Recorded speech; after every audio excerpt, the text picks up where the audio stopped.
À l'occasion du Conseil des ministres du mercredi 11 septembre dernier, le gouvernement béninois, présidé bien sûr par Patrice Talon, a décidé de mettre sous contrat de gestion la Société béninoise d'énergie électrique. À quelle fin et pour quelle utilité? On se pose cette question sur la causerie de ce matin avec bien sûr en plateau nos confrères que vous connaissez très bien, Constant Yaouidéou qui est directeur de Radio Planète. Bonjour. Bonjour chers confrères, bonjour chers téléspectateurs. Mathias Sossou, directeur général du quotidien Le Gongoneur. Bonjour. Bonjour chers confrères et chers consoeurs. Bonjour. Et puis Eloge Ganaho, directeur général du quotidien Le Grand Matin. Bonjour. Bonjour chers confrères Gilles Christ, bonjour chers consoeurs. Bonjour. Et bonjour à tous. Voilà. Merci à tous d'avoir répondu présent à notre invitation. Eloge Ganaho, je commence par vous. Quand on parle de mise sous contrat de gestion, ça veut dire quoi? Mise sous contrat de gestion, en fait, il faut rendre plus simple les choses. Oui. D'accord. Et il s'agit en fait d'une gestion déléguée. C'est-à-dire la société a été confiée à un opérateur, n'est-ce pas, qui va gérer désormais la société. D'accord. Jusque-là, la SBE était restée dans le giron de l'État. D'accord. À 100%. L'État gérait la société, faisait face aux charges de la société, subventionnait la société en ce qui concerne les dépenses et autres choses, la frais que vous savez très bien. Mais cette fois-ci, je crois que c'est un processus qui a été enclenché dans le cadre des réformes engagées par l'État béninois, par le gouvernement du président Talon, depuis son avènement au pouvoir. Donc, au terme de ce processus-là, les résultats ont été validés. Il s'agit du choix d'un opérateur, n'est-ce pas, qui va se charger désormais de ce contrat de gestion. C'est-à-dire l'opérateur prend la tête désormais de la société pour gérer la société. Mais la société reste dans le giron de l'État, continue d'être une propriété de l'État béninois. Mais ensuite, outre, je veux dire, ce contrat de gestion, un autre opérateur a été sélectionné. C'est l'auditeur des contrats. Tout ceci, donc, c'est un mécanisme qui a été mis en place pour assurer une gestion durable, une gestion durable, une bonne gestion et de manière durable de cette société-là et de permettre aux consommateurs d'avoir des services de qualité. Très bien. Donc, en fait, c'est ça. Très bien. Mathias Sossou, quelle est son utilité? Non, je dirais que c'est d'abord pour l'efficacité de la gestion quand même de nos entreprises béninoises. Vous n'êtes pas sans savoir que depuis un certain temps, sinon depuis toujours, toutes les sociétés qui appartiennent à l'État souffrent d'un mal qu'on ne dirait même pas, on ne dirait pas, c'est le profit personnel, l'intérêt égoïste qui guide ces directeurs, ces dirigeants de ces différentes entreprises. Et vous allez constater que depuis l'arrivée du président actuel, son Excellence le président Patrice Talon, qui a annoncé des réformes dans le cadre de l'exécution de son programme d'action de gouvernement, son PAG, a quand même pensé à certaines entreprises qu'il faut libérer. Et si aujourd'hui on parle de la gestion de la SBE qui sera confiée à une entreprise bousine, à un opérateur économique privé pour quand même opérer, pour exécuter ce programme, pour exécuter ce plan de gestion, je crois que c'est quand même bien. Et vous allez dire avec moi, sinon que je ne vois pas celui qui peut dire le contraire. Quand on veut aboutir à un résultat, et quand vous demandez à un enfant de prendre la corde et d'aller attacher le mouton, ou bien que vous prenez le mouton, vous lui demandez de prendre le mouton pour aller attacher à la corde, le résultat qu'on veut, c'est que le mouton soit attaché. Donc, que ce soit dans le cadre de l'État où la société SBE appartenait à l'État, ou bien qu'on recrute un gestionnaire privé pour gérer la même société, le résultat qu'on attend, c'est l'efficacité. L'essentiel est que la société soit bien gérée. Et on va au moins maintenant finir avec ces petits problèmes que les populations vivent souvent avec les agents de cette société, où vous ne voudrez pas sans savoir que ceux qui ont la chance d'avoir de compteurs personnels à la maison connaissent déjà de quoi je parle. Ces agents coupeurs qui leur font de la merde, je crois que depuis un certain temps même, ça a été corrigé. Et puis, quand vous venez, en tout cas, vous allez à la SBE, il y a des choses qui changent. Je crois que même sans attendre la désignation du gestionnaire privé, ils ont commencé par se mettre au pas pour que la gestion soit efficace. Mais il y a aussi un petit problème que moi je veux peut-être soulever, parce que c'est bien de déléguer, de désigner un gestionnaire privé, mais il y a aussi un problème qu'il faut régler à l'avance. Si il faut laisser libre cours à ce gestionnaire d'acquérir du matériel quand même pour le travail. Parce que c'est là le problème.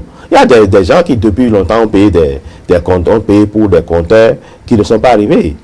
Et c'est comme à la Société nationale, je dirais, Sonacop, qui attendent toujours la livraison, qui ne vient pas à temps pour servir les clients. Donc, si déjà avec ces différentes réformes au niveau du secteur de la SBE, on peut quand même déjà chercher à résoudre ce problème où le client n'attend plus, après avoir payé pour sa consommation, qui n'attend plus le matériel. Nous avons quand même l'exemple déjà des PTT, où dans le temps, c'est la poste qui donnait le téléphone. Aujourd'hui, quand vous prenez votre argent, vous allez dire les opérateurs GSM, vous payez, vous avez en même temps votre carte, le téléphone est fonctionnel en même temps. Je crois que ce sera désormais comme ça, si tout marche bien et si les contrats sont respectés. Très bien. Constant Yaouédéou, on sait que la société béninoise d'énergie électrique ne fait pas partie des sociétés très portées dans les cœurs des populations. Les gens n'ont pas forcément une bonne image de la SB2E parce qu'on estime qu'il y a beaucoup trop de lenteur peut-être. Même pour payer les factures, c'est un casse-tête. Et les modalités de coupure des compteurs, comme le disait tout à l'heure Mathias Sossou, ne sont pas aussi toujours claires. Est-ce que cette décision de l'État va améliorer la qualité des services de la SB2E? Absolument, absolument, dans la mesure où l'électricité pour l'État lui-même est une obligation, parce que l'État fait beaucoup d'efforts dans beaucoup de domaines et tout le monde sait aujourd'hui que l'indépendance énergétique est à la base du développement. Personne ne peut accepter venir installer une grande entreprise dans notre industrie, dans notre pays, s'il n'y a pas l'indépendance énergétique. De l'autre côté, nous venons d'avoir Maria Gleta qui bientôt va entrer dans sa phase de consommation. Vous voyez tout ça. Donc il y aura l'électricité, il y aura la matière, mais sa distribution et sa gestion va être problème. Donc je crois que c'est une bonne anticipation quand on commence par penser à une meilleure gestion du produit. Parce que vous ne pouvez pas, même quand vous produisez et que vous ne pouvez pas distribuer, c'est aussi un problème. Mais le gros problème, c'est que dans notre mentalité, nous disons toujours, c'est pour l'État. Ce n'est pas pour moi. Alors que c'est la définition de l'État que nous ignorons en le faisant. Et comme on sait qu'on va rester, on va partir, bon, on s'en fout. Et ça, c'est devenu ce que nous voyons aujourd'hui. Malheureusement, il y a des structures qui ne peuvent pas quitter totalement, parce que c'est comme l'eau. Vous voyez, c'est comme l'eau, c'est la vie. Oui. Aujourd'hui, sans électricité, nous allons mourir de faim. Parce que tout se fait, même l'eau aujourd'hui, que nous prenons à longueur de journée, parce qu'on nous sommes dans nos activités, eau minérale ou eau traitée et tout ça. Ça, sans électricité, rien de tout ça. On ne peut même pas boire de l'eau dans la journée. Donc, vous voyez, donc l'électricité est une denrée très, très nécessaire. Donc, dans la vie de l'homme, donc l'État ne peut pas se désengager totalement, mais a l'obligation quand même de suivre pour que ce soit toujours disponible et de bonne qualité. Oui, parce que ce qui vient de se passer, quand on suit, je parlais tout à l'heure d'anticipation, nous étions en train de penser à la production et nous ne pensons pas à la distribution. Je crois qu'il n'y a aucune logique à entretenir ça. Et le gouvernement a pris la décision. Je crois que c'est une bonne décision et qui donne assez de garanties. Parce qu'on peut commencer par dire, ah, ils veulent encore vendre l'électricité.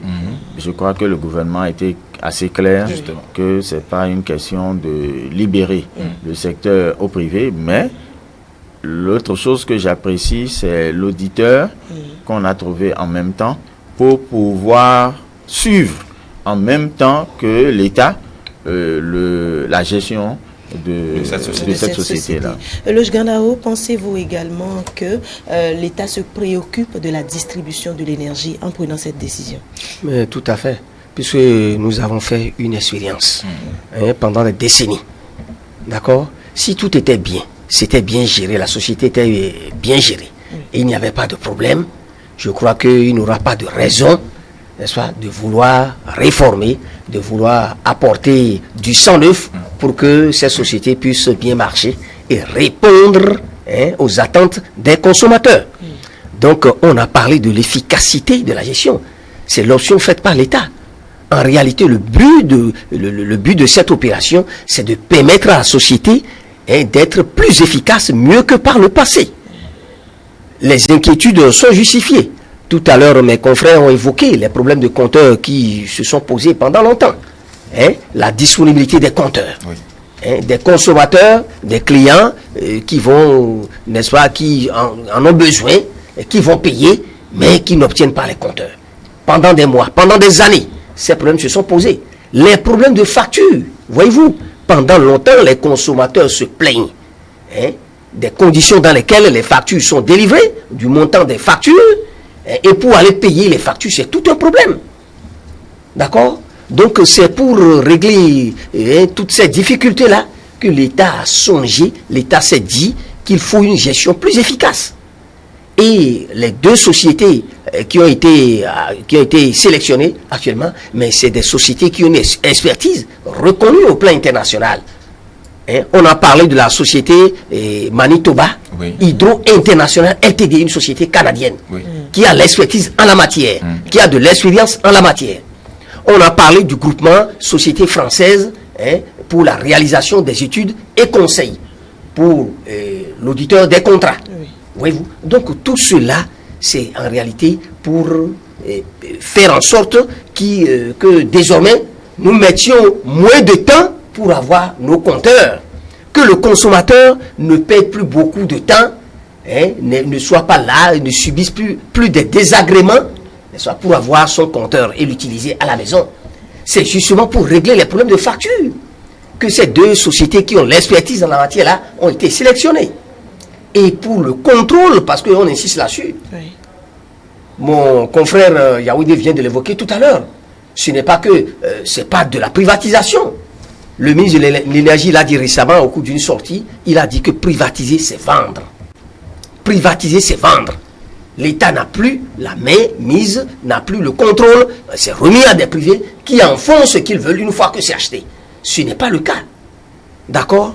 C'est un contrat de gestion et la société demeure une propriété de l'État. Et le président de la République qui tient à ce que l'intérêt, en réalité, tout se fasse dans l'intérêt des consommateurs, a fait en sorte que un comité de suivi et de contrôle a été mis en place pour les contrats. Et tenez-vous tranquille, c'est que l'opération, il y a une certaine régularité dans l'opération. Je le dis parce que ça a reçu l'avis de non-objection du Millennium Challenge Corporation dans le cadre de ce pan du deuxième compact du MCC. Oui. Donc ça a reçu l'avis de non-objection. Alors vous savez, si tout cela est fait dans les règles de l'art, c'est pour faire en sorte que les consommateurs puissent désormais leurs droits puissent être respectés en ce qui concerne la jouissance de tous les services au niveau de la SBE. Donc tout est fait dans les règles de l'art. Nous n'avons plus à nous inquiéter dans la mesure où ce n'est pas une privatisation et le processus, n'est-ce pas, ça a reçu l'aval du Millennium Challenge Corporation Un comité de suivi a été mis en place pour le suivi des contrats. Donc, en réalité, je crois que dans les jours à venir, dans les mois à venir, les consommateurs peuvent désormais pousser une offre de soulagement. C'est vrai qu'entre-temps, on sait que la SB2E embrassait à elle seule cette société, l'électricité et l'eau. Ça s'appelait d'ailleurs Société béninoise de l'électricité et d'eau. Oui. Après, ça a été scindé en deux. La SONEB d'un côté pour alimenter les populations en eau potable. Et puis la Société béninoise d'énergie électrique qui a gardé sa dimension, enfin, à travers son sigle, mais qui se charge de l'électricité. Mathias, ça fait deux secteurs vitaux pour la vie de l'humain, du capital humain. Et on se souvient que le gouvernement actuel avait déjà mis la SONEB sous mandat de gestion, la SB2 maintenant sous contrat de gestion. Ce sont presque deux opérations de même type. Quel est l'impact à court et à long terme? À court et à long terme, oui. Bon, vous savez, les différents contrats de gestion que nous observons aujourd'hui au niveau de ces sociétés. Et déjà au niveau de la SONEB, le problème est en train d'être réglé. La misère que les agents de la SONEB faisaient vivre aux populations aujourd'hui a diminué. Et de façon que quand vous observez même les agents qui passent dans les maisons pour relever les compteurs et consorts, il y a toujours de permutations. Et ce n'est pas toujours la même personne qui vient. Quand une personne vient aujourd'hui, demain, ou bien dans le mois prochain, vous allez constater bien à tout de rôle, on change et on permette les gens pour aller faire le contrôle, pour aller faire des contrôles et relever. Et je crois que c'est déjà un début. Parce que par le passé, ce qui se faisait, c'était horrible. Vous n'êtes pas sans savoir, il n'y a pas celui-là au monde qui va me dire aujourd'hui que lui n'utilise pas l'eau. Et il vit nécessairement ses expériences. Alors que déjà, le problème est déjà crucial. Très criard également.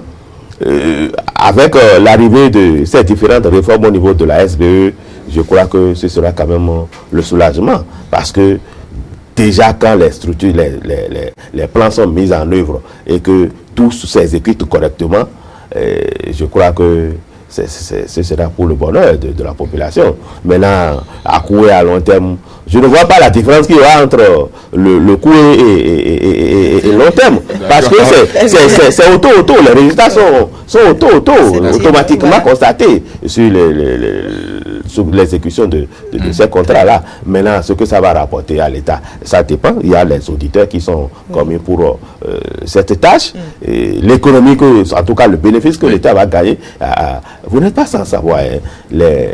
Ces sociétés, SONEB et SBE, sont en quelque sorte une caisse annexe de certains chefs. Ou quand les élections arrivent, on appelle seulement le directeur, on dit bon, envoyez-nous 2 milliards dans la caisse là pour régler un problème. Ça a suscité quand même des remous dans ce pays où on a demandé, par le biais d'un ministre, a demandé quand même à un directeur de décaisser et c'est ces différents fonds. C'est pour dire que désormais, il n'y aura plus ces désordres qui se faisaient par le passé. Si nous avons déjà un gestionnaire qui est délégué quand même pour... regardez ce qui se passe au port aujourd'hui. C'est déjà un exemple. Ça veut dire que quelque part, c'est la bonne route que nous avons empruntée pour atteindre les objectifs que nous sommes tracés. Très bien. Constant Yawede, vous, même question. Quels seraient les impacts à court et à long terme de ces mandats et contrats de gestion? Oui, vous savez que, tel que les confrères l'ont dit tout à l'heure, nous avons des problèmes urgents, des problèmes qui sont sur le tapis, et des demandes de compteurs, des demandes d'installation, des demandes d'électrification de certaines zones pour régler quelque peu les problèmes de recrudescence d'insécurité et tout ça. Tout ça sont des problèmes qu'il faut régler à court terme. Vous voyez. Et c'est des problèmes qui ne peuvent pas entrer dans une gestion très large. C'est sûr que l'opérateur a déjà de l'expérience dans le domaine, mais chaque pays, chaque espace a ses réalités. Vous voyez. Donc, ça va essayer quand même de faire avancer beaucoup de choses tout de suite. parce que ces petits problèmes, ces désagréments que les populations seront réglés, mais les populations vont quand même essayer de comprendre aussi que l'opérateur qui vient, il vient pour faire des affaires. Il ne vient pas travailler gratuitement pour nous. Il va pas faire effet, lui aussi il va utiliser du personnel et tout, il va pas faire effet de la perte. Donc, il ne peut aller de la manière où il peut faire et gagner. Vous voyez, on a vu des zones qu'on a électrifiées. Et quand vous électrifiez un domaine et que c'est après qu'on fait le recasement, le lotissement et tout ça, vous êtes obligé de reprendre. La SB2E ne pose jamais des câbles qu'elle utilise et réutilise, redéploie ça après. Donc ça devient une perte. C'est pour ça que quand le milieu n'est pas loti, le domaine n'est pas loti, la SBE ne s'engage pas. Donc c'est des réalités que nous devons comprendre, sinon on va dire, ah, on a remis ça à un gestionnaire, on a remis ça à un autre opérateur, alors que le ministre nous avait déjà promis, ou bien notre député nous avait déjà promis que ça doit venir, et que maintenant que l'opérateur est arrivé, on n'a pas... Non. L'opérateur ne peut jamais investir là où il est sûr de reprendre le travail à sur son budget. C'est pas possible. Donc ça doit, maintenant que l'énergie est disponible, c'est sa distribution qui reste, et l'opérateur est arrivé. On doit aider l'opérateur aussi pour qu'il puisse être efficace, et c'est le long terme. Il faut nécessairement que dans les communes, les problèmes de lotissement, que les gens ne cherchent plus à grignoter les parcelles, à faire tout ce qu'on observe là, mais le chef de l'État est en train d'agir aussi suffisamment dans ce domaine-là, afin de régler, de mettre les pendules à l'heure. Donc il faut que ces travaux, pré-travaux, qui doivent permettre à la SBE de déployer ces installations sur le terrain au profit des populations. Vous avez vu, on a parlé de l'électricité au sommet du Burkina la dernière fois. Donc tout ça ne peuvent pas arriver et attendre. Et c'est les problèmes que nous avions avant. Mais avec un opérateur, lui, il est venu pour faire une opération. Il va s'y consacrer, c'est sûr. Les réformes vont arriver dans ce domaine, et que ceux qui s'occupent des affaires domaniales soient sûrs que tout à l'heure, le gouvernement va les bousculer, beaucoup, pour qu'ils ne retardent pas l'opérateur, pour qu'on pense que c'est l'opérateur. Les travailleurs aussi de la SBE doivent comprendre que ce n'est plus le chef qu'on nous envoie, mais celui qui est là aussi a des comptes, n'a pas que de comptes à rendre au supérieur qui l'a mis là, qui peut dire, bon, c'est mon type, il est là, c'est pas un problème. Non, l'opérateur ne connaît personne à part son argent. C'est ça. À part la qualité de son travail, à part l'appréciation, l'image de sa société. Donc, les agents même doivent savoir que tout de suite, il y a des choses qu'on doit corriger pour que demain, ça devienne vraiment une société vraiment viable, et que les objectifs puissent être atteints quand nous allons investir des dizaines de milliards pour produire l'électricité. C'est vrai, hein, Luz Ganako, que aussi à long terme, ça va permettre d'améliorer l'image de ces deux sociétés, notamment en leur évitant de s'endetter, parce qu'on sait que le gouvernement actuel est venu retrouver une SONEB endettée, même la SB2E aussi. Tout à fait. Nous aurons désormais des sociétés moins endettées, ou qui ne sont plus du tout endettées, qui ne s'endettent plus, n'est-ce pas? Nous avons parlé de gestion efficace. Il s'agit de gérer autrement ces deux sociétés-là. Il faut les gérer autrement, parce que lorsqu'on parle de l'efficacité, nous avons dit tout à l'heure que le souci de l'État, du pouvoir en place, c'est de faire en sorte que ces sociétés soient gérées de manière efficace. Cela suppose que ces deux sociétés seront gérées autrement, voire gérées mieux que par le passé. Et lorsqu'on parle de gestion efficace, n'est-ce pas, cela suppose également des moyens. Vous avez parlé du court terme, vous avez parlé du long terme. D'accord? Court terme, cela ne veut pas dire que les consommateurs vont continuer d'avoir des désagréments, qu'il faut attendre encore des mois, qu'il faut attendre encore des années. Le court terme, lorsqu'il s'agit d'une gestion efficace, il faut apporter les moyens qu'il faut en matière de ressources humaines, des ressources humaines de qualité, un personnel de qualité, mieux qualifié, n'est-ce pas, pour travailler. Cela suppose cela. Cela suppose des moyens dans l'immédiat. Les moyens, parce que tout ce que nous avons vu jusque-là, constaté, c'est qu'il n'y a pas toujours les moyens qu'il faut. D'accord? Si à côté, on a des choses à reprocher au personnel, et parfois on s'indigne du fait que le personnel n'est pas assez qualifié, mais reconnaissons que pendant longtemps, l'État aussi n'arrive pas à mettre les moyens qu'il faut à la disposition de la société. Donc, il faut également des moyens. À côté des moyens, il faut de la rigueur. Parce que l'efficacité suppose également de la rigueur dans la gestion. D'accord? Et nous avons constaté que tout ce qui a été fait jusque-là, il n'y a pas toujours la rigueur qu'il faut pour aboutir à une gestion efficace, que ce soit à court terme ou à long terme. Il faut de la rigueur dans la gestion. Et justement, je crois que l'arrivée de ces deux sociétés-là, et comme je l'ai dit maintenant que l'opération a été régulière, ce n'est pas, il n'y a pas de flou, il n'y a pas de fraude, il n'y a pas d'autres combines, il n'y a pas d'autres voies détournées pour amener un parent ou pour amener, c'est pas du clientélisme, ça a été une opération régulière dans la mesure où le Millennium Challenge Corporation également a donné son élection, a donné son quitus. Très bien. D'accord? Oui. Je n'en finirai pas sans vous dire que à côté du personnel qualifié, tout cela, ça va faire en sorte qu'il y ait un service de qualité au profit du consommateur ou des consommateurs. Et si tout cela est bien fait, à court terme ou à long terme, cela suppose que ça soit au niveau de la SONEB là-bas ou la SBE, cela va générer des bénéfices ou des dividendes.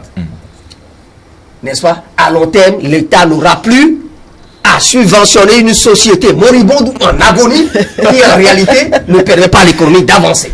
Voilà. C'est ça. Allez, on va évoluer dans la causerie de ce matin avec bien sûr les modalités du déroulement de la campagne de commercialisation 2019-2020 des amendes de carité. Et on sait que nous avons notamment entendu parler de la campagne cotonnière très souvent. Mathias Sossou, là on parle de la campagne de commercialisation des amendes de carité. Et une campagne qui va se dérouler du 12 septembre 2019 au 31 mai 2020. Et le gouvernement qui a décidé de maintenir le prix d'achat et de vente de ce produit-là à 100 francs CFA le kilogramme. Quelle est la place de cette filière-là dans notre système agricole et économique? Oui, et il faut reconnaître que ce produit dont on parle aujourd'hui est beaucoup plus concentré sur la partie septentrionale de notre pays. Et au sud ici, on n'en fait pas trop. Ça fait que beaucoup ne connaissent pas l'importance de cette amende de carité dont on parle. Mais avec la politique du gouvernement, je crois que c'est pour quand même stimuler les populations, les amener quand même à comprendre l'importance de la production de cette amende de carité, en tout cas de ce produit-là, pour quand même en ajouter. Et déjà à ce qui se fait, à ce qui se gagne déjà au niveau du coton, et pour que les populations davantage s'intéressent à cette filière.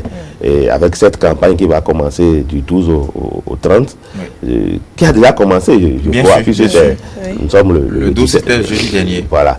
Donc, c'est quand même pour permettre aux autres qui sont restés indifférents juste là à ce secteur de s'y intéresser et dire davantage à ceux qui sont déjà dans le domaine, les encourager à aller de l'avant et quand même faire rehausser quand même la production annuelle qu'on connaît d'habitude. Très bien. Constant Yaouedou, on entend parler de la noix d'acajou et subitement on nous parle des amandes de carité. Quelle est sa place dans l'agriculture béninoise? Oui, vous savez, nous ne savons pas nous situer. C'est ça qui est notre problème depuis longtemps.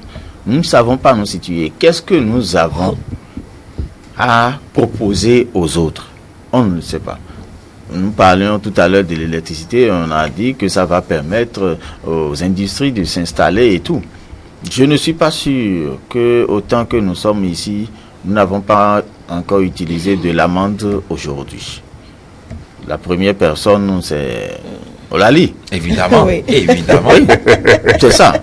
Et nous autres aussi, parce que... Oui, quelquefois, oui. Quelquefois. Non, c'est avec l'amande, c'est beaucoup plus en amateur que... oui. Avec l'amande, Oui. on essaye de mouiller les lèvres, oui, et même les pieds et tout ça.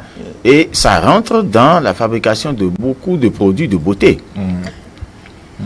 Vous voyez, donc, nous avons la richesse que nous allons proposer en attendant que nous-mêmes nous commencions par produire ces produits de beauté sur place. Les autres qui en ont besoin. Donc, la nature nous a donné des choses. Mais nous cherchons toujours à voir ce qui vient de l'extérieur, sans savoir que les tenues que nous portons, c'est du coton béninois que nous envoyons à l'extérieur, ça nous revient cher. Oui. Donc, nous avons compris ça là très tôt. Nous avons compris pour le noix d'acajou. Mais je dis que cette option du gouvernement, ça, c'est une très belle option parce que nous avons la richesse chez nous et nous ignorons. Et vous allez voir tout à l'heure ce que ça va donner en matière d'économie. Vous allez voir quand la filière a été bien organisée. Tout le monde est revenu dans le coton. On a vu des gens à qui on a demandé de faire le coton et ils mettent le coton devant et ils mettent du maïs derrière. Donc, quand aujourd'hui, ça a commencé par être très bien organisé, on a vu que tout le monde est en train de revenir quand même dans le coton. Ils ont leur sous-attend, ils ont tout ce qu'il faut, c'est bien organisé. Donc je crois que si on organise bien aussi cette filière, c'est là que nous allons découvrir que on avait de l'or. Je ne sais pas si c'est de l'or gris qu'on va ou l'or beige qu'on va dire, mais nous avons de l'or à côté, mais qu'on ignorait. Donc je crois que c'est une bonne politique que le gouvernement est en train de faire parce que c'est un produit dont les entreprises, les industries ont besoin vraiment. Et tel que l'a dit le DP tout à l'heure, nous avons la partie septentrionale qui a ce don de la nature que nous avons banalisé jusqu'à aujourd'hui. Je crois que c'est une très bonne filière et pour notre économie, et ça doit pouvoir donner son effet. Et si beaucoup de secteurs peuvent être relevés comme ça, je crois que nous n'aurons plus à forcer avant d'avoir les indicateurs économiques que nous voulons. Très bien. Eloge Gandao. Oui, tout à fait. Je pense que le gouvernement du président Talon continue de poursuivre sa politique pour faire en sorte que le social soit vraiment réel, ça soit du concret. J'insiste là-dessus parce que vous savez que pendant longtemps, nous avons déploré le fait que dans le secteur agricole, on ait le regard que vers le coton. Vers le coton. Et d'autres cultures qui ne permettent pas vraiment au secteur de se développer. Nous avons prôné souvent la diversification des cultures. Je crois que c'est surtout ce souci-là. C'est à travers cette opération, ou disons que c'est cette politique-là, ça vise surtout la diversification agricole. Diversifier les cultures. D'accord ? Faire en sorte qu'en dehors du coton, le coton, en dépit de tout, ça marche. Vous savez que nous avons eu des résultats, même des lauriers, dans le secteur agricole. Donc même si certains estiment que non, voilà qu'on ne pense que coton, ça n'arrange qu'une minorité, ceci, cela, quelques opérateurs économiques, ce n'est pas vrai. Dans la mesure où vous savez que au Mali, au Burkina Faso, ailleurs, en Afrique, on produit également le coton. Donc c'est pas parce que nous prônons la diversification de la culture qu'il faut laisser également les autres. Il ne faut pas s'en tenir au coton. D'accord, mais à côté du maïs, de l'arachide, d'accord, de l'anacarde, puisqu'on en parle également, de l'anacarde, il faut faire en sorte que d'autres cultures puissent également émerger. Encourager les productions dans ce sens-là.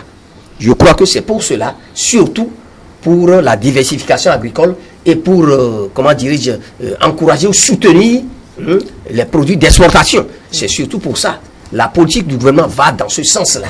Et d'ailleurs, le président de la République a bien fait de répondre aux attentes des acteurs de la filière en maintenant le prix de la campagne précédente à 100 francs le kilogramme, par kilogramme d'amande. Oui, oui. Ce prix a été maintenu. Oui. Et non seulement ça a été maintenu, je crois que des mesures ont été prises, des instructions ont été données à au ministre concerné pour qu'il y ait contrôle dans ce sens-là. On a parlé de l'Agence nationale de météorologie pour faire en sorte que les mesures, tout cela soit respecté. On a parlé du contrôle de la certification des mesures pour que ça soit respecté à la lettre. 100 francs par kilogramme. Le prix plancher d'achat de l'amande. Ça a été, mais tout cela, c'est dans l'intérêt des producteurs. Ça montre que l'État est plus préoccupé par les intérêts des producteurs. Il veut les encourager, faire en sorte que ces producteurs-là, les acteurs de la filière, puissent poursuivre, n'est-ce pas, l'amélioration du traitement des produits et leur stockage. Voyez-vous. Et en dehors de cela, une mesure qui est également importante, c'est que en dehors de la taxe qu'on a appelée la taxe du développement local, il n'y aura plus d'autres prélèvements, d'autres taxes.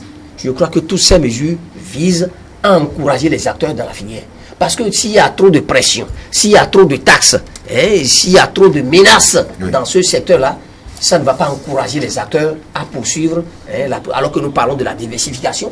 Il faut faciliter, alléger les choses pour permettre aux acteurs d'avoir les moyens, la facilité de continuer par produire en quantité et en qualité. Voilà. Allez, Mathias Soso, vous connaissez aussi le monde agricole. Maintenant, on va demander aux différents producteurs de s'y mettre, non? Bien sûr, puisque le processus est déjà enclenché. Et il ne faut pas seulement se cramponner à sa production d'habitude. Oui. Il faut aussi faire l'expérience. Même les cultures vivrières aussi sont aussi priorisées aujourd'hui. Oui, c'est bien de cela qu'il s'agit. Même quand vous produisez des produits vivriers, il faut aussi aller vers l'autre secteur qui aussi va rapporter quelques bénéfices en fin de saison. C'est ce qui est à saluer, parce qu'aujourd'hui, on ne parle plus d'un seul secteur, c'est tous les secteurs qui sont embrassés de façon méthodique, où à chaque saison, on enclenche avec une campagne de sensibilisation et de stimulation pour permettre quand même aux producteurs de faire l'expérience d'autres produits.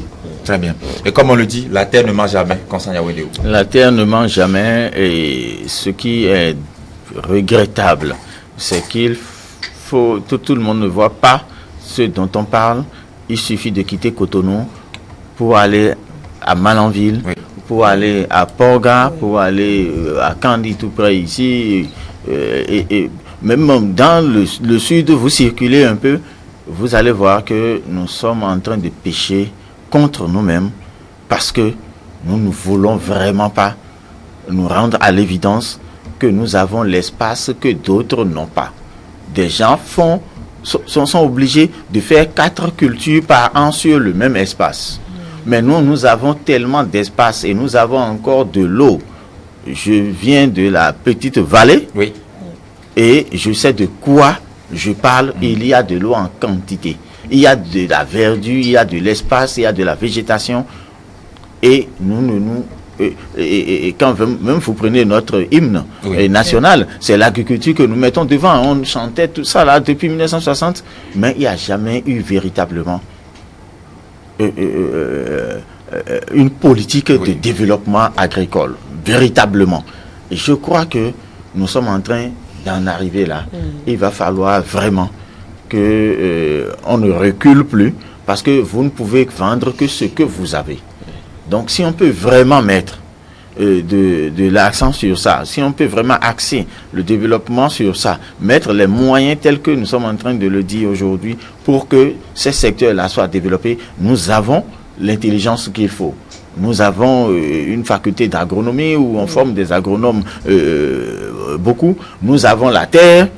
Il ne reste que l'organisation, la volonté politique de développer l'agriculture, parce que quand nous commençons par nous mettre en rang pour aller prendre du riz, des dons de riz, mais vous vous dites, mais c'est quoi? Est-ce que c'est un pays en crise de famine? Vous voyez, alors que nous avons l'espace pour le faire. Nous, quand nous sommes nés, nous avons vu les Chinois à Gonlé en train de faire du riz.